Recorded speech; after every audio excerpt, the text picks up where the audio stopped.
Well, hello and welcome to another DevNation. We got a lot of things to show you today, and we're going to be moving fast, and I'm actually very excited because we have some really great content.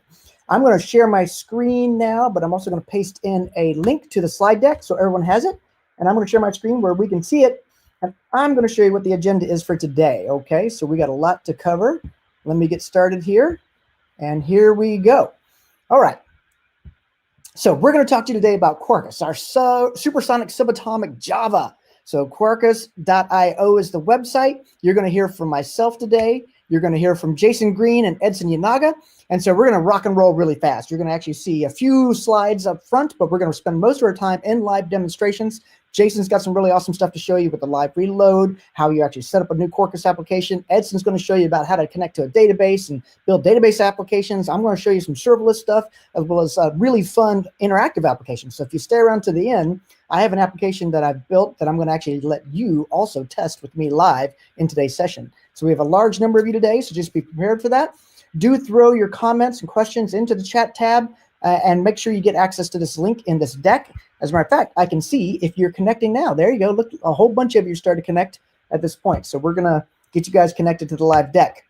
So one of the things I'd like to start off with when it comes to Java in general, because people are asking us all the time, why are you doing this for Java? Why are you bothering doing anything for Java? I've had that direct question. Why did you make an investment in Java? And so I like to say that the reports of my death are greatly exaggerated. This is my Mark Twain Duke here. As a matter of fact, we've been talking about Java as being dead for almost 13 years now. This is the oldest reference I could find to it. But at this point, it's kind of an old joke. Java is certainly not dead. Java is doing incredibly well. As a matter of fact, Java is still the #1 language on the TOEIC index. It is still up there in the top 3 for RedMuck. It's still in the top 2 for HackerRank. So Java is doing incredibly well. So for all those folks out there in the audience who are like, why would you do anything for Java? This is why. It is a multi-million user base. It is my heart and soul where I come from and where Edson comes from and where Jason comes from. So we are super excited about Java and the Java language, and we want to make it better, faster, stronger.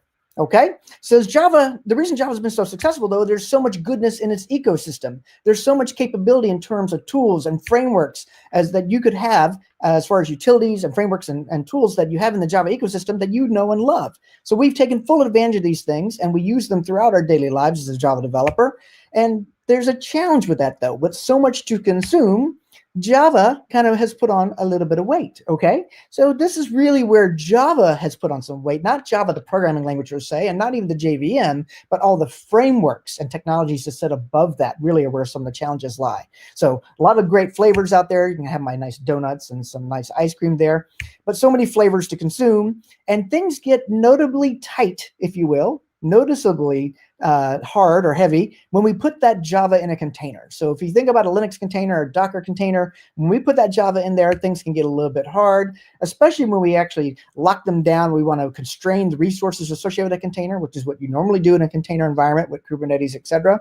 And then Java blows up. So we have a whole blog post on this concept. It's been known for quite some time that if you just put Java in a container by default with Java 8 and you don't do anything, it'll blow up by default. It'll consume too much memory, it'll consume too much CPU, and actually get shut down. So you'll see the out of memory killed message often in a Kubernetes architecture when it comes to running Java. And I also have these great quotes here because I was thinking about the serverless problem and I was Googling around on the internet and I found this great Reddit section that basically we were talking about, well, what about Spring Boot for Amazon Lambda? What about using Java for Amazon Lambda? And you can kind of see some of the quotes here, right? You know, a lot of modern Java frameworks assume that memory is abundant and cheap, which it is not in a serverless use case, in a Lambda use case. So that's the other thing to keep in mind here. When you're dealing with containers, when you're dealing with serverless, when you're dealing with microservices, you are in constrained environments, highly constrained environments. You don't have a ton of memory. You don't have a ton of CPU. You actually get slices of each. You don't get the whole thing. So, you know, the big problem with Java, as you can see down here at the bottom, is in Lambda's startup time. Cold start time is a problem for Java. And so we actually heard these messages. We saw these concerns, and we were thinking about these problems. We want to make sure that we address them. You're going to see this specifically in Jason's presentation. Okay, so meet Quarkus, our supersonic Java. This is what we've been working on. So who is this Quarkus and what is all this fuss about? You can kind of see we made Java smaller, more agile, much faster. Okay, so it's up to 10 times smaller. It's up to 100 times faster. And so we've also focused on the developer aspects of this, meaning we wanted to focus on the developer joy. You're going to see that in Edson's presentation. So the live reload capability, the imperative and reactive programming model. Jason's going to show you that in a second. I'm going to show you some of the serverless aspects as well, and see how we run it with Knative on a Minikube and on my local machine. Definitely focused on microservices. It supports both fat jars as well as native executables, meaning you can run it in a JVM, straight up JVM, or an actual native executable binary that you'll see that live in action today too. Optimized for your traditional enterprise use cases like JAX-RS and JPA. That's a good example. And we certainly are focused on Kubernetes love, Kubernetes native. Okay. Now, a couple quick slides here on the performance characteristics. We're actually going to show you these things, so you don't have to just read these slides. But you can kind of focus on the concept here of being vastly smaller in terms of RSS, right? So that is the total memory footprint for that component, not just heap, but total memory. So we're gonna show you we can reduce the total memory footprint for that component. You can see like 13 meg here versus 140 meg. And even if it's a database application, which is very common in the Java enterprise world. So again, a subset of overall memory for that Java database application, and even the first response time. So forget about lazy loading. We don't really care about the fact that things eventually load. We care about the user's first response. And a serverless architecture, that startup time, that cold startup latency really, really matters. So we worked really hard on first response time. Okay, so all those things are in there, and you're going to see those. A lot of the magic that makes some of this happen is related to Grail VM, meaning you can actually use this technology, and we use this technology to take our technologies, everything you need for the Java virtual machine, your application, and all the frameworks that you depend on, compile it down to native executable. So you're going to see that live in action in our presentation also. And just one last bit about Kubernetes orchestration. Okay, that's really what our focus has been, is how do we make Java vastly, more superior in a Kubernetes architecture? Because I have personally seen a lot of people who are like, we're rewriting parts of our application, our microservices, in Node.js because Java's too fat and slow. I've run into people who are like, no, we're rewriting parts of our microservices in Go because Java's too slow. And so we didn't want to live in that world any longer. That's the problem we want to solve. So in the case of Kubernetes, you can think of it as the master node here, as well as these worker nodes. You can think of your individual containers, or pods, as we call them, running across those different worker nodes. And you can think of how we schedule those things, right? So the whole point of Kubernetes is to run your application component in a pod. That's the computer the application is running on. And it's going to scatter those things around a series of worker nodes. And you can see the replica count here on my slide. The idea is it's going to have 2 of those running at all times. And it takes that declaration and runs them for you, right? So basically, Kubernetes is doing your Docker run for you, if you're familiar with Linux containers. Okay? And you can kind of see what happens in a world where we might have another component, but watch it. If you see the X show up here, what if that component dies? So Kubernetes is not only going to take your replicas and run them across your cluster, it's going to see that if anything dies, it's going to bring it back to life for you. So it's actually going to verify that that thing is now no longer live and ready. Those are the 2 probes that you see in a Kubernetes architecture. And then it's going to send it over to another node. Okay. And then, like, if you look at my replicas 20 here, if we build that same application in Quarkus as opposed to some other solution, then you can now have many, many more of those. So the density really matters here. Okay, so just think about that as you see today's presentations and demonstrations. This is not the end, it's just the very beginning. So at this point, I want to turn it over to Mr. Jason Green, who's going to rock and roll with us and show us some really good stuff from a getting started perspective and how to stay running perspective.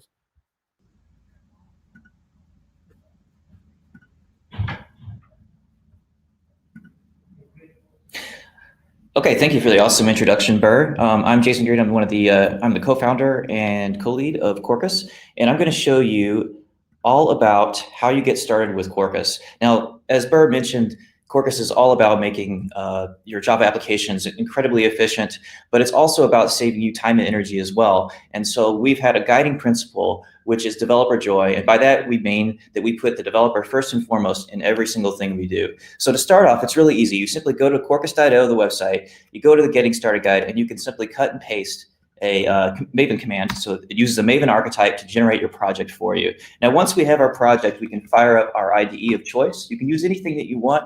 Quarkus is designed to work out of the box with just about everything. So I've got my IDE going. I'm using VS Code at the moment, and I'm going to go ahead and do my first operation, which is I'm going to do my live development mode.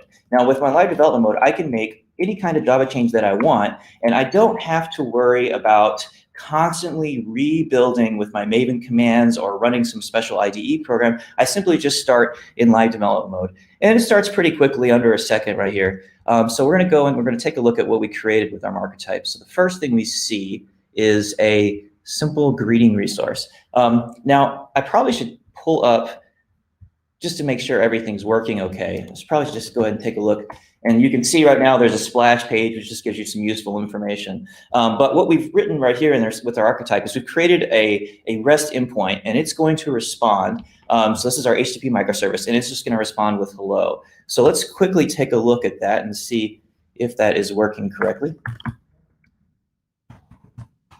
And I can make that a little bigger for you. And as you can see, hello. So, okay, let's take a look at this live reload capability in action. So I could simply say, instead of hello, I'm going to say, hi there, and see what happens. So all I have to do is just refresh.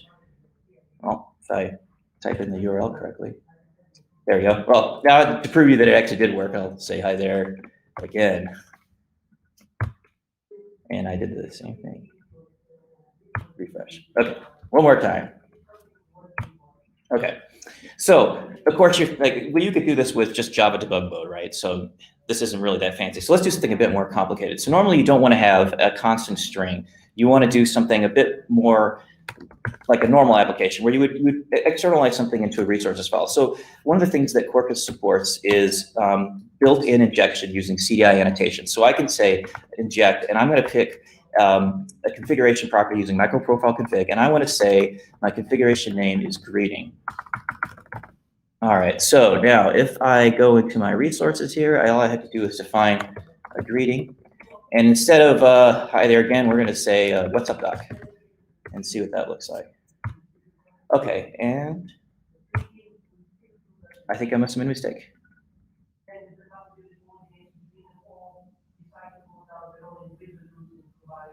Ah, yes, I did not return my greeting variable. It was actually kind of cool. I should show you guys with the hot reload capability. You can actually, so we'll go ahead and refresh this, and you can see what's up, doc. You can actually make a syntax error. So I'll just do that real quick, and then I've got an error, and then I can correct my error and simply reload that again, and that'll work correctly. Okay, so I've externalized this variable. Now, one of the things is that testing just works out of the box, so it's just nothing special. There's no special plugin to install. So if I click my test function, I get an X. And why did I get an error? Well, I got an error because I changed the message. So the test was originally expecting hello, and what we really wanted to say was what's up, doc. So we'll go ahead and correct that real quick. I can rerun the test, and then as you can see, that the test is going to then pass right away. But we want to do a little bit more than just this, right? So let's take a look at how we add additional capabilities. All I have to do is say list extensions. And I get a nice little list of all the extensions that are available. And this is something that we're adding to all the time. We're releasing in about 2-week intervals. So let's go ahead and add an extension. So all we have to do is cut and paste this command right here.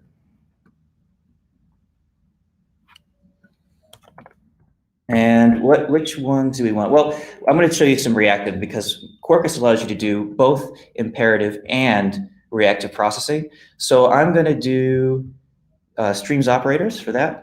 And then I also want to do let's do some JSON. So we're not just doing simple hello world strings. So we'll take this JSON B extension, rest easy JSON B.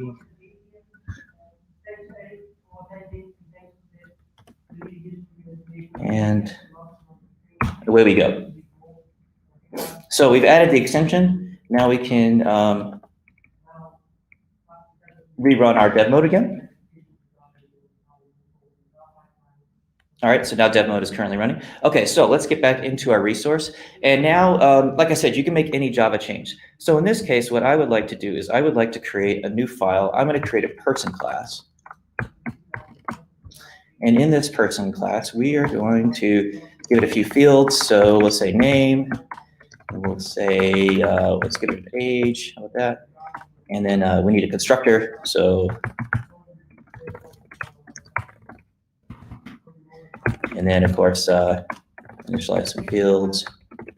I probably should install a VS Code plugin that does this for me. There you are. And then from here, I can generate some getters and setters, but I don't have to do a default constructor or anything like that. And okay, so I've now created a whole new class called person. And then in my resource, all I need to do is I'm just going to copy this method right here.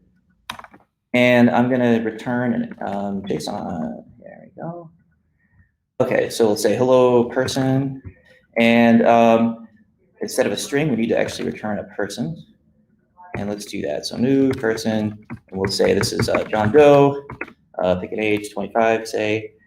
And because we have two methods that could possibly respond to a REST endpoint, we need to actually give a different location. So we're going to say /person, just like that. Okay, so I just hit save, and then in a URL, all I have to do is just go to the new location. So we'll say /person, and we get our JSON message right there. So you can see age 25, name is John Doe. So that all works great. Now I promised to talk to you about reactive. So we're going to do something a bit more interesting. And with reactive is all about being able to handle a massive amount of data and being able to do things without blocking threads. So it allows you to achieve greater performance. Although with Quarkus, we support both imperative and reactive.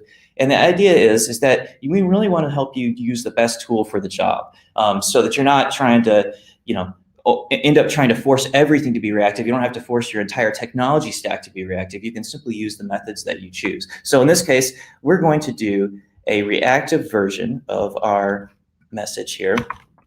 And so the first thing is let's rename this method. So we'll say hello async for that.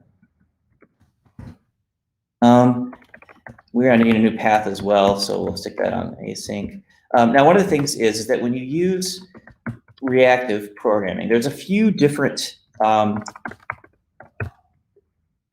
that you could use that are supported with Quarkus. And in this case, I'm going to use what's called a completion stage. So, and this is a standard Java concept from Java Util Concurrent. And what completion stage is all about, it's all about being able to process data and it is running and then return before that data is completed, and then at a later point you can fetch that data, so kind of like a future. So in this case I'm going to say return reactive streams. This is using microprofile reactive streams, and I'm just going to do something simple. So I will do hello with a stream. So this is just like normal standard Java streams that you already use for normal like collection processing, and instead it's connecting it up to I/O for you. So I can say hello, and then I'm going to do something interesting. So I'm going to make this uppercase. So I'll map my string to be uppercase, and then I'm going to create a list out of that, and I need to run that action. So I've prepared my operation. I'm going to run it, and then after that operation completes, I would like to do another function. And this function is going to convert my list to a string so that I can then return it. So we'll do that real quick. Okay. And there, so that looks like that's correct. So hello async returns text plain and completion stage, and that's it. So let's go ahead and change this return.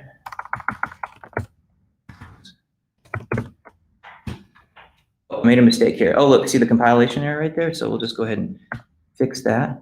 And we will reload.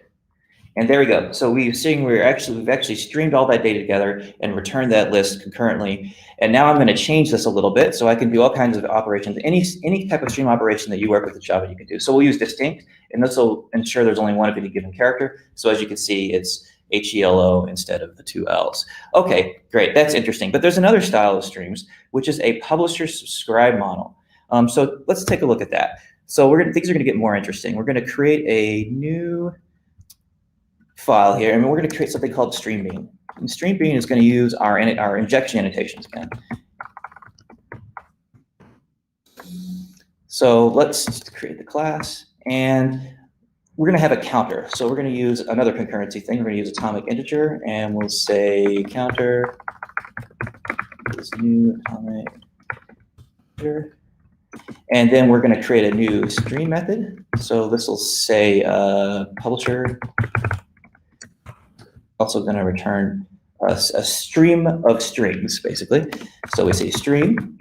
And in this, instead of using reactive strings, we're going to use what's called a flowable, which is part of ReactiveX Java. So the flowable is a nice construct because it allows you to generate events. So we're going to generate on a 500 millisecond interval.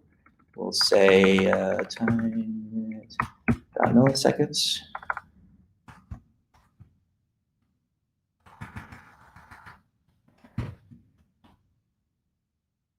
Let's have an error here. Oh, I need to import this. That's why.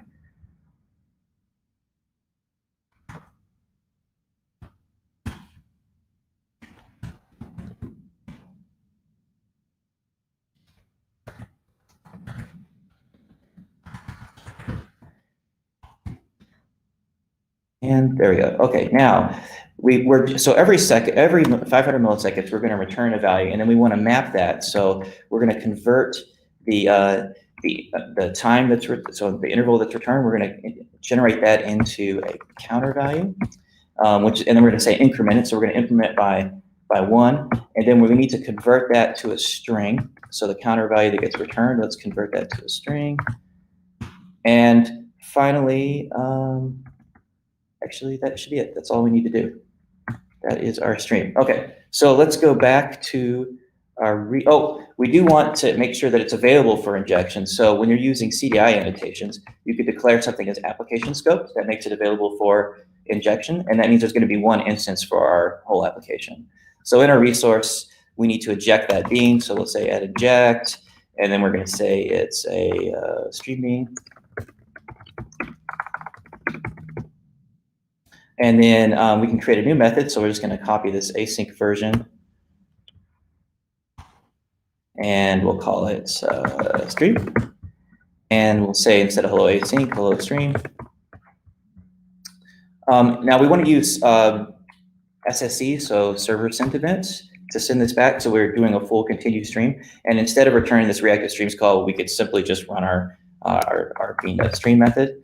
We're going to fix our return type to match, so it's a publisher. And that should be it. So let's fire up a terminal and we'll use curl, just go ahead and connect to the web server. And we'll say hello and string, because that's our URL. Oh, looks like we have an error. Oh, yes, so no semicolon. But as you can see, every time I do this request, it's actually recompiling, rebuilding my application. Now I have a stream of data that's coming in. You can see it counting. So that's every 500 milliseconds, it's generating a new index from that counter. All right, so now that you've seen that, let's take a look at actually how you build an application. And by the way, that exception is because I'm aborting the client, and so it's just the fact that the client hangs up, it triggers an error. Okay, so now from here, I'm going to do, just like you do any other Maven program, so do Maven compile package. And then once I get my application built, so test ran and everything, from here I can just take a look. Let's take a look at what was created. So as you can see, only 47 kilobytes is the size of the actual runner jar. And there's a separate lib directory with its dependencies. So this just allows you to have clean separation so you could do layering and so on.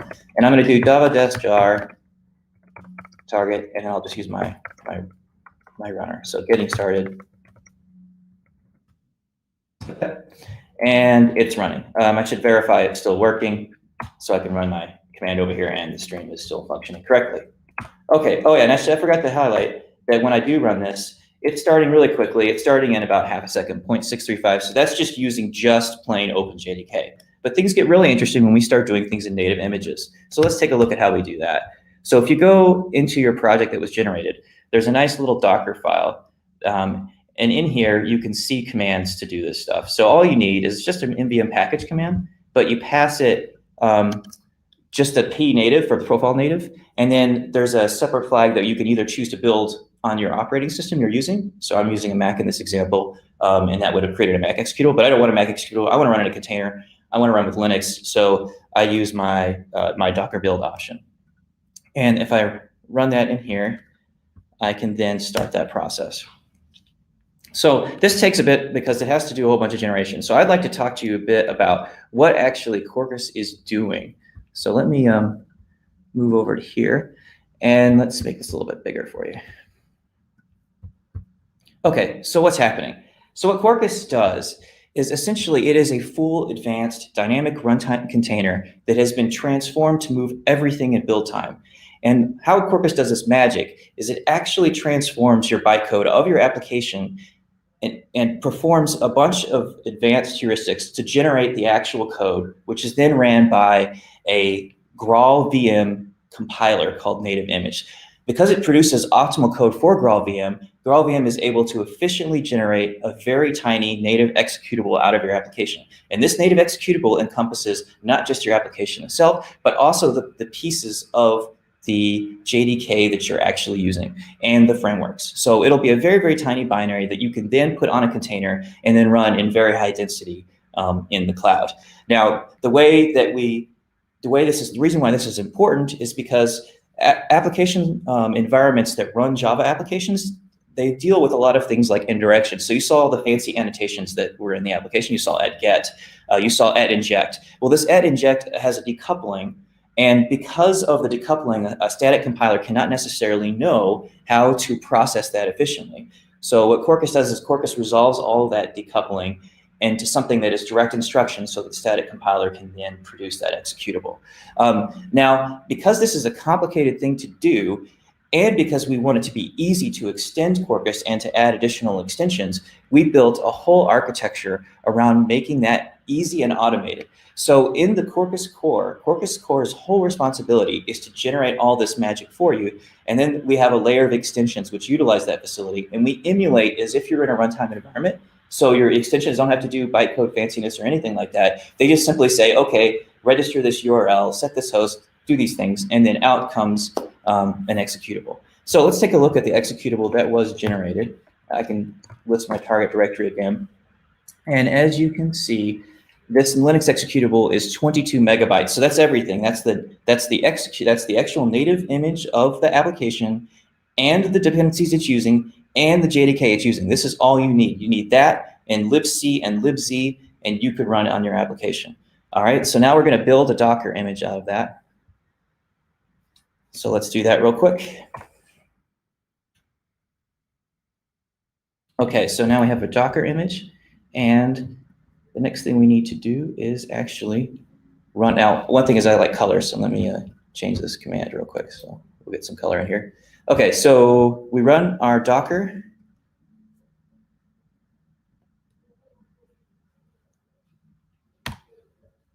And you can see it started in 0.004 or 4,000ths of a second, 4 milliseconds. And we're immediately available to answer requests. And that's incredibly important in a serverless architecture because the time that you take to start is added to the requests that you are processing. So it's very, very important that this be a very small number, and this is a very small number. So I can create a separate window here, and I can go to say hello stream. And you can see that our native application is serving requests running in a container. Now, let's take a look at how much memory is actually being used. So I can use a little script I wrote. Do that.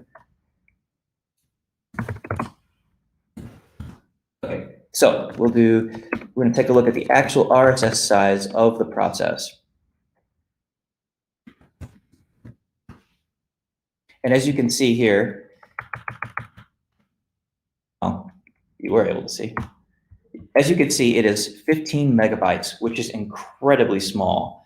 That is tiny, and if when you saw the other slides that Burr was showing, there is a different density factor here. When you run a normal Java application, you typically use hundreds of megs, and in Quarkus, we're using tens of megs of memory and starting in blazing fast times. So we're talking about something that really transforms how you could use your application in the cloud.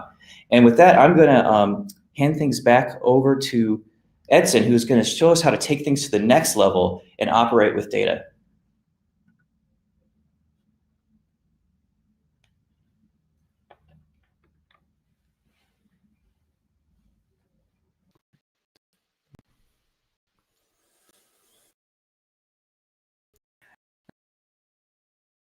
Here today presented to you something about Quarkus.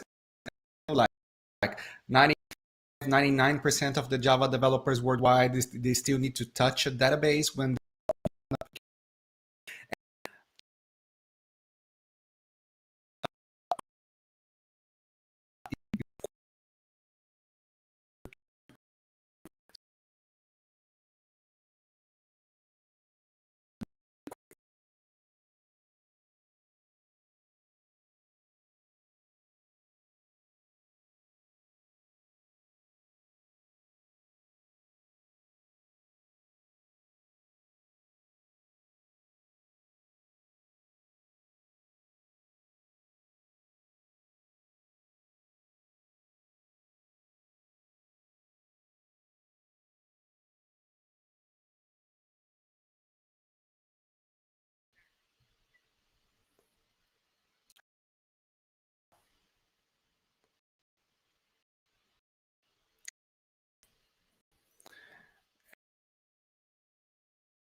Hey there. So if you're waiting for Edson to get back on, he is working on his audio right now. We're going to find a backup connection for him to basically broadcast audio in addition to a screen share. We can see his demonstration.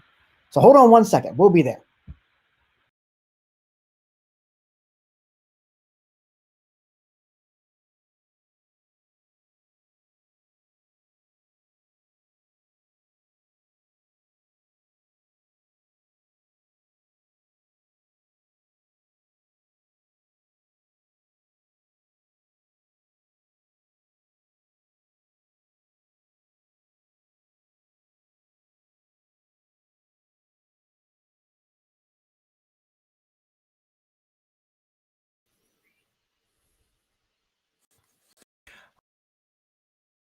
We had some technical issues.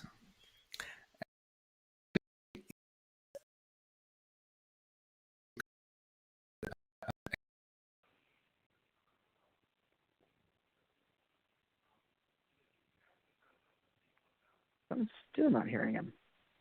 Yeah, me either.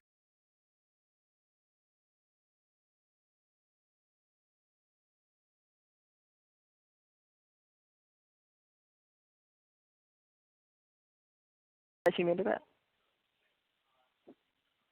Yeah, now you're greeting. Oh, now you're ready. Okay, sound check. 1, 2, 3. Is it good? I hope it means that yes. Okay. Yes. So yes. Okay. So so you didn't hear me in the beginning, but what I really Jason presented awesome things about Quarkus, and well, Quarkus can run natively, can start very quick, very fast, has a very low memory footprint, but it wouldn't be enough for us as Java developers if we didn't allow us to have a very quick inner feedback loop. So like 95, 99% of the Java developers worldwide need to interact with a relational database in their daily activities. So what I want to show is how joyful it is for you to play with Quarkus when you're touching a database. I have here on my machine MariaDB running. So if you look at my console, I have some databases here. I just created a database called SparkJoy. And if you go there and see, I have no tables available. And so right now I'm going to create a new Quarkus project, which means SparkJoy. And if I go to this folder, I just want to be able to create that. And I just say mdn Quarkus, maybe I'm plugging. I want to pick a version and I want to create. Okay, so I can use the group ID, artifact ID, version. I want to create a new REST resource and just come Red Hat developer. Developer resource, because we're talking about developers, right? Developer resource and developer. Slash maybe. So I just created that, and let's open this project. While my ID is bootstrapped.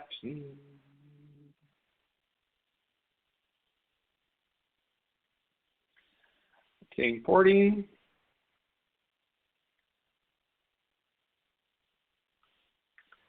Let me switch to presentation mode.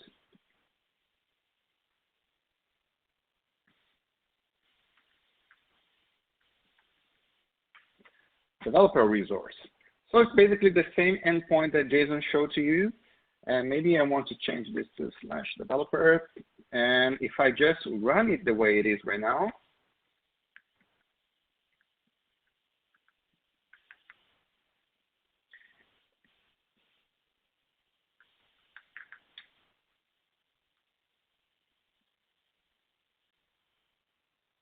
it showed me the hello. Okay, no big deal here so far. You've seen that before. So let's try to touch something very interesting. So I need to install some extensions in my Quarkus project. So let me get back here. npm Quarkus list extensions.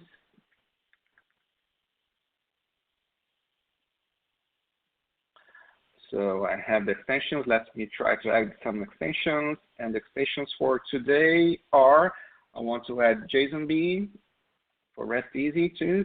And I want to use Hibernate with Panache. I'm going to show a different way for you to access your database using Hibernate Panache. And I also want to use a database. So I'm going to add the JDBC driver for MariaDB. Okay, that should be enough. All right, I'm up and running, so I can go back here to dev mode, file Quarkus, dev.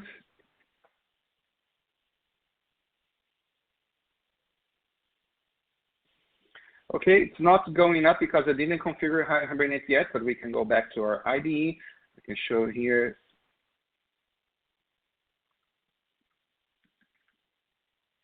If I open my POM, you can see that I've added these dependencies, the JSONB, the MariaDB, and the Panache. If I go here to my application properties file, I know these properties by heart, but just because we had this technical issue, I want to go back here very quickly and copy paste the properties that I just configured before.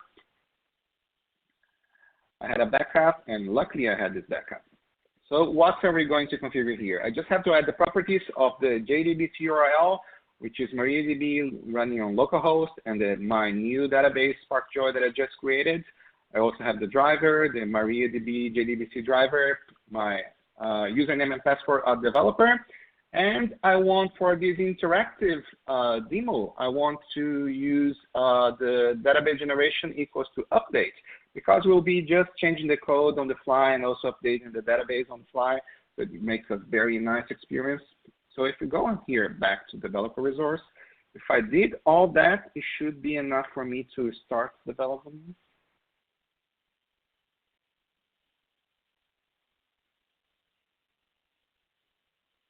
All right, now Quarkus is up and running. My hello endpoint still working. So let's get back to my code. So if I just go get here, and let's say I want to create a new entity. So let's try to create a new class. So I have a class called developer, of course, and developer. Since it's an entity, I'm going to annotate that with an entity.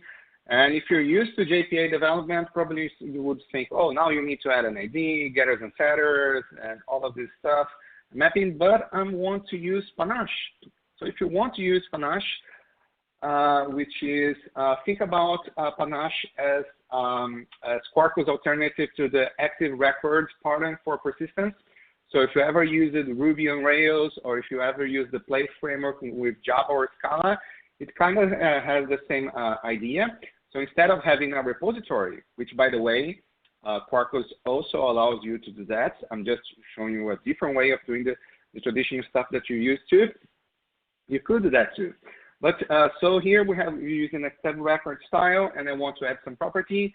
And maybe I could create like private string name and generate the getters and setters, but with Panache, you don't even need to do that. You could just generate like a public field, and when we're compiling your code, we're just generating the getters and setters for you, so everything is going to be accessed through getters and setters. But for your code, you just need to declare a public property. Okay, and how does it work here for us? So if we want to have a developer resource, so instead of just returning real hello, maybe I should be renaming these developers. And I want to return application JSON, and I'll be returning a list of the developers available on my system. Okay, so, and what do I need to do to return a list of all developers in my system? I just say developer, and I have a static method saying list all. Of course, you wouldn't be doing that in production, because if you had like 1,000 or 10,000 developers, you get a huge list to be returned. But since we're just playing here, we can list all because it's going to return everything. So if I just go to this endpoint and ask it for localhost developer, you see that it returned for me an empty JSON list. You can see that Quarkus only took 1.4 seconds to reload and to connect to my database, to create my database tables. Did it really create my database tables? Well, let's just check. Yes. Just create a developer Hibernate sequence, and if I try to describe developer, I can see, yes, I have an ID, and I also have a name. So Quarkus did that all the fly. I didn't have to stop anything. As soon as I saved my file, Quarkus was ready for me So let's try to populate my database. And again, I don't have to change anything to stop anything or start anything. I just code. And that's what we as developers enjoy, right? So let's say I'm not creating a REST endpoint because then I would need to curl. I like to do everything on the browser. So let's try to get, I want to do a path/new, and maybe I want to add a name. So it's going to produce for me also media type.application.json. And I want to I'm going to return a new developer. Okay, here I can receive the path parameter. It's going to be called name and this string name, right? So how do I create a new developer and persist that on the database using Panache and Quarkus? I just have to create a new developer. Oops. Developer, instantiate that, and I say, well, the developer name is going to be .name equals to this, and now you can say the developer.persist and return developer. All right, it should be enough for us to be saving my entity. So if I go here back to my console and just say /new/Yanaga, oh, you can see that I've returned the entity that was just persisted. If I go back here to my database, I can see my database still here. Let's try to see what's available on my database. And you can see that there is nothing. And why is my database empty? Why is my table empty? Well, I made a mistake in my code.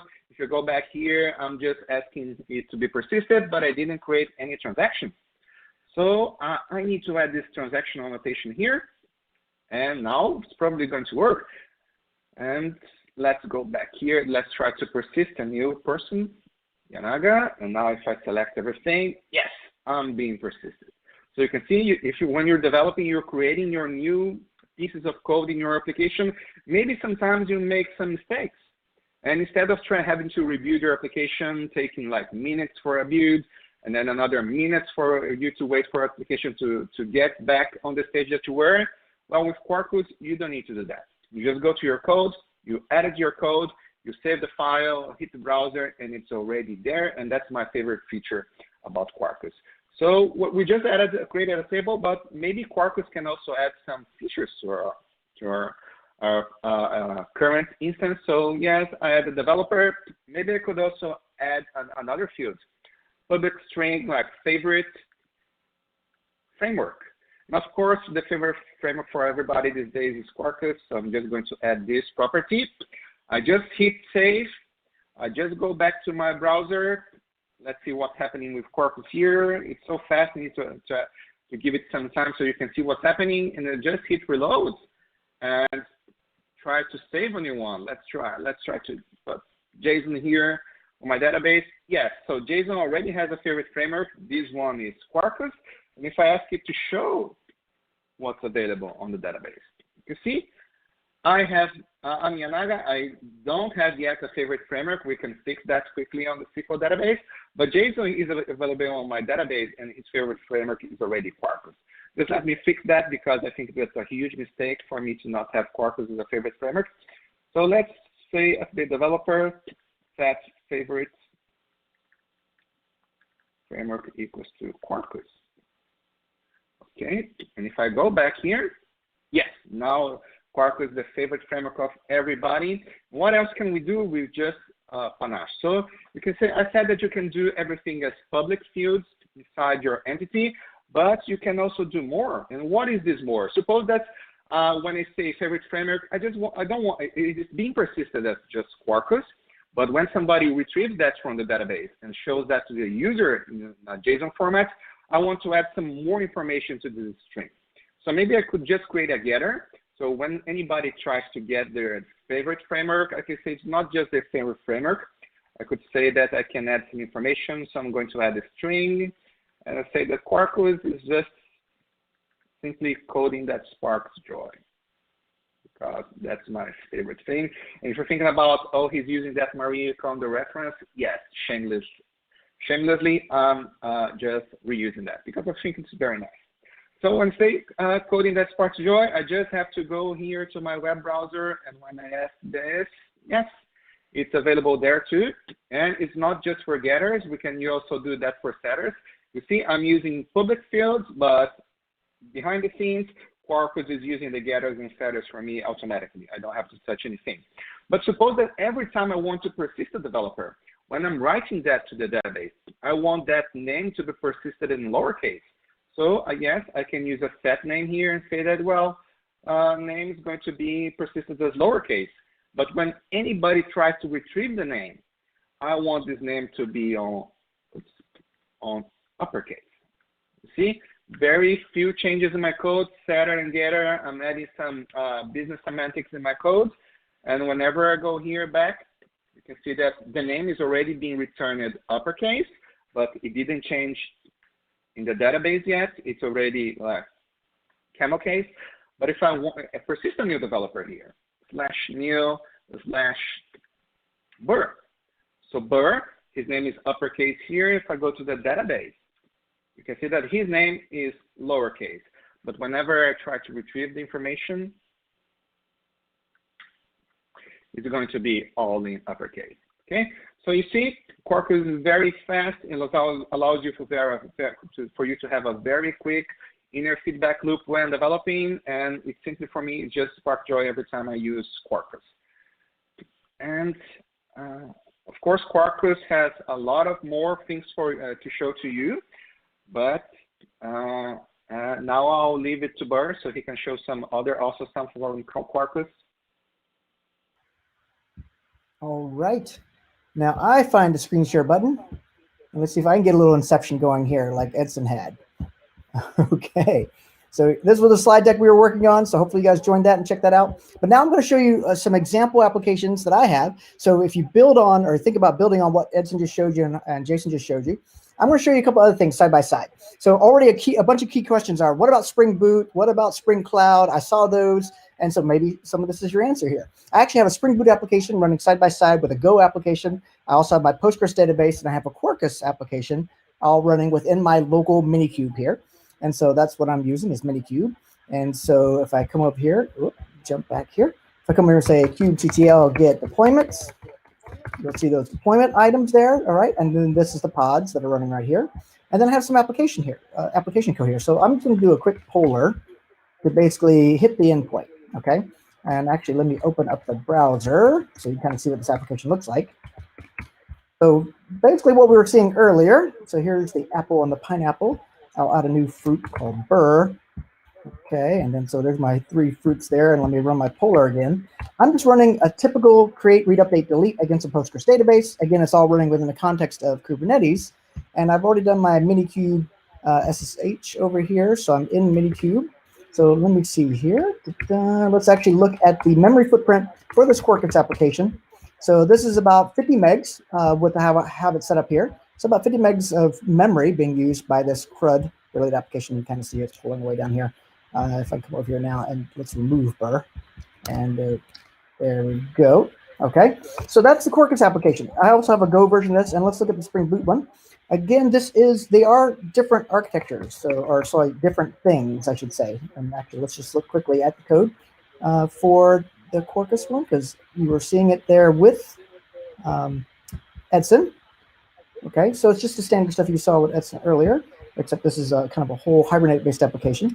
Let me switch over here to the Spring Boot one. Not that one.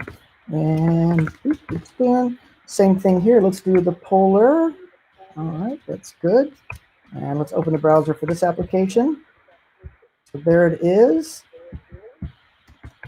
And so again, hit it there. I'm just testing it real quick, make sure. Let's add Edson as a fruit. Okay. So Edson is now a fruit with our apple and pineapple there. There he is.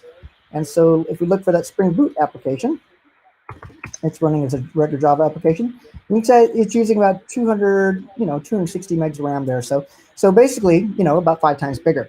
So that's a simple example of a CRUD-based application. And if we look at that app, you kind of see it's pretty standard, straightforward Spring Boot style application. No big deal there. That's the test. Let's see here. And then there's the entity, and of course their controller. Okay, very standard stuff. So just to kind of give you that comparison of side by side to give you a feel for what a real application looks like. So a lower memory footprint, faster startup. And in a Kubernetes architecture, it does make a big difference. But I want to show you a couple other things real quick. So let me do this. I'm going to switch namespaces. And this is not meant to be a Kubernetes introduction. Let's switch namespaces here. And so let's go into Node.js application. Now this time, what I have is not just a straight Kubernetes application. I have a Knative application. Okay, Knative applications behave a little bit differently. So I'm going to actually notice there's no pods running, but when I hit it with a large, with enough load, in this case, 20 concurrent connections, 20 concurrent users are being made, you can see that Node.js app scale up. You can kind of see it happening right there. And then let's see, get connected. So there it is. It just came up.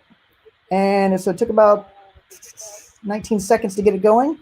And let me just run my poller there also. So with Knative, right, it's going to dynamically scale up from 0. And you saw that latency based on the first request, right? So the first user is having to wait for that thing to scale up and come to life. That's the nature of a serverless architecture. And then, of course, it does automatically start scaling down. It does see that based on my simple poller here at the bottom, that it only needs one of these pods running. So that's the beautiful thing about Knative running on top of Kubernetes. But the same mindset or the same concept works in any serverless architecture. But let me see here if I look at my Node app. Okay. And notice there's actually a bunch of results here. Notice the 3x3. So you have the two sidecars, both Istio and the Knative sidecar associated with a Knative-based app. And so that adds a little bit of overhead. But let's see, and you have to kind of look through here amongst the sidecars to find the actual endpoint. All right, so that's about 31 meg, all right, in RSS terms. So you can kind of see Node.js there. Let me come over here to Quarkus. Okay, same kind of thing. Let's see if we can burst it out. Hit it with enough load because the system to scale. And keep in mind, my system is actually pretty overloaded at this point. Not only is it doing the live stream, but it's also trying to run all those other applications you saw earlier. So there we go. It kind of responded pretty fast there. So it actually responded faster than the Node.js application. And often I see that. Let's look at the poller, and let's go check out its memory usage also. So there we go. And let's see if we can find its memory in here amongst all these sidecars. Dun, dun, dun, dun, dun. Let's see, right there. So 15 megs of RAM. So it's running about half the size of the Node.js application. So I make that point only because I talk to people all the time. They're like, well, we're rewriting our microservices or doing our serverless and something else other than Java because we need something that's smaller and faster. So what I just showed you right here is not only were we smaller and faster than Spring Boot, which is a fairly easy comparison, we're smaller and faster than Node.js as well. Okay, so I want to make that point. And I want to show you one last little demonstration, and then we're going to ask, we have a few questions. I have one other little fun thing I'll show you real fast. We don't have a lot of time for it here. Normally I'll do a little live coding on this as well, but I just want to give you guys a little cute application. It's actually a very simple application based on a WebSocket here. Okay, so very simple WebSocket code. It was one I used to do in Vertex, but let's just run it real fast.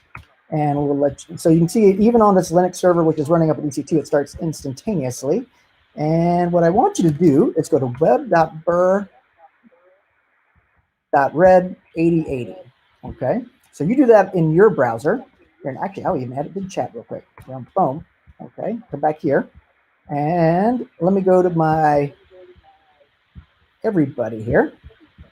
Okay, so let's see here. Here's how this works. It's a simple little thing that I have fun with at different audiences. But now you can come over here and paint me a little picture.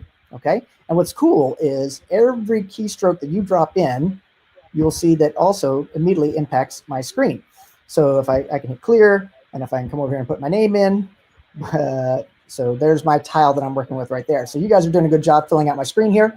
And so the point of this is, this is mostly JavaScript on the front end with a WebSocket backend running through Java. But again, that small, simple application that I can build with Quarkus, I can basically push out very rapidly to the outside world. Okay, so we probably won't let you guys draw too many pictures because it could get offensive. But we do need to take some questions. So let me stop screen sharing now and get everybody back in here for some questions. And we'll get Jason and Edson back online here. And I'll read you out some questions I noticed during our presentation. So a great question for you, Jason. When do you use JVM mode versus native? That's a great question. So really the biggest difference is that with Hotspot, OpenJDK Hotspot, you get the, typically you get the best JIT performance because it can react to runtime code, whereas with native images, you're using ahead of time compilation. There's some like technical differences between the two. Largely, you know, I/O is the biggest factor when you're talking about things like microservices. Native images, on the other hand, give you that really, really small size. So typically, the way I like to think of it is if you have an application that has like gigantic heaps, then you know you're going to be more steered towards hotspot. But if you have an application which is like your typical REST microservice or event, say Kafka-based microservice or serverless application, then you're looking for a small footprint size. So you're looking for native image. And one last thing I'll say is that it's important not to think of things in just the term of a monolith. You can take something that you would normally have as a big JVM, and really to take advantage of the Kubernetes architecture, you want to have a whole bunch of tiny containers so you can scale up and scale down based on your load and needs and save those resources costs as expensive cloud resources. Okay. All right, it's a quick question for Edson if he's still on the phone there. So how would you compare and contrast this versus Spring Boot? There was like at least that question a dozen times. Is this a replacement, an alternative? Can I run Spring Boot? Can you give us a quick answer on Spring Boot versus Quarkus there, Edson? Oh gosh, that's a complicated one. Right? And you only have a couple moments. Yep, we can hear you. Okay. Well, how they say, as a long-time Spring Boot user, I can say that, well, for many use cases, they're equivalent. So the things that you could do in Spring Boot, you can also do in Quarkus. But I'm really excited. What I'm really excited about Quarkus is its capability to boot very fast, to have a very fast response times for first request, very low memory footprint, and I think I can attest that you don't get the same inner feedback loop response time with any other tool. So if you just save, refresh, you get the response. Quarkus is the best one here, but if you just want to create REST endpoints and access database, for example, I would say that they're equivalent. Okay, and then a related question that we'll just address really quickly. People are asking about Spring Cloud specific annotations, like how to deal with service discovery, how to deal with circuit breaking, how to deal with load balancing. And that was a question by Mark. And so Edson, I know you kind of feel about the same way as I do, is with Kubernetes, you don't need most of those things. With Kubernetes plus Istio, you definitely don't need those things. Those things are part of the infrastructure now. So if you are building applications, microservices applications that require a lot of those capabilities and you're living outside of Kubernetes, then yes, you'd still be interested in some form of discovery mechanism, load balancing mechanism, circuit breaking mechanism, bulkheading mechanism. But if you have Istio on top of Kubernetes, those things are solved for you already. The good news is it's just part of the infrastructure. We only have time for one more question. And so go back to Jason. So if I have an existing app of millions of lines of code, I saw that question in there and I thought it was kind of an interesting one. What does it mean to bring millions of lines of code into a Quarkus universe? So I guess there's different ways I could take the question. I'll try to answer it fast. I'll just say right off the bat that if you're thinking of just trying to drop in, say, an older EE app and run it on Quarkus, that's really not what we're focused on. We're focused on new greenfield apps. However, it does carry a lot of the same support for a lot of the same APIs and frameworks that you may already use. So it should be very easy to port your use case as long as it's a microservice-based use case. If you're talking about, can't you actually have a gigantic app and run in a native image with Quarkus? The answer is yes. We've done internal modeling and testing of very large applications. Although in general, the architectural paradigm of microservices is you want to have small services that are focused on separate functionality so that you get the best robustness and scalability of your system. Okay, well, thank you so much for that, Jason. And we are out of time. There are some more questions, and please do hit us up on the chat. So you saw John actually post that information there about the chat. You also have access to the Quarkus website, and you have access to all of us on Twitter. You saw our Twitter handles when I showed you the slide presentation. So awesome stuff today. Hopefully you guys enjoyed the session. Thank you so much, Jason. Thank you so much, Edson. Thank you, guys. All right, everyone, we're signing off. Have a great day.